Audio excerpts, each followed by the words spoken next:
there were 5 problems that you thought were most important for you to work on. Mm-hmm. If you were 22 today, what would the 5 problems that you would think about working on be?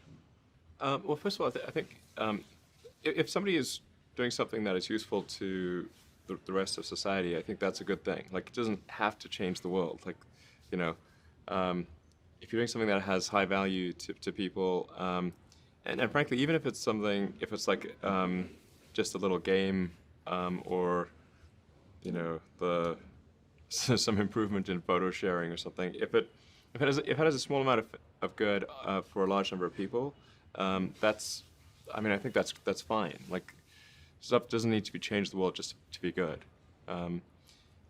But in terms of things that I think are most likely to affect the future of humanity, I think AI is probably the single biggest item in the near term that's likely to affect humanity. So it's very important that we have the advent of AI in a good way. That is something that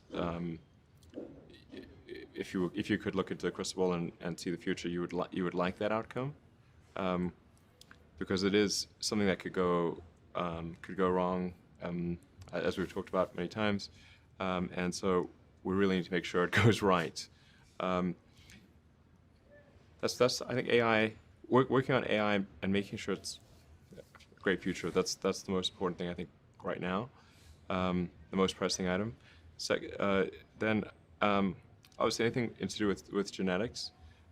If you can actually solve genetic diseases, if you can prevent dementia or Alzheimer's or something like that, with genetic reprogramming, that would be wonderful. So I think there's genetics. It might be the sort of second most important item.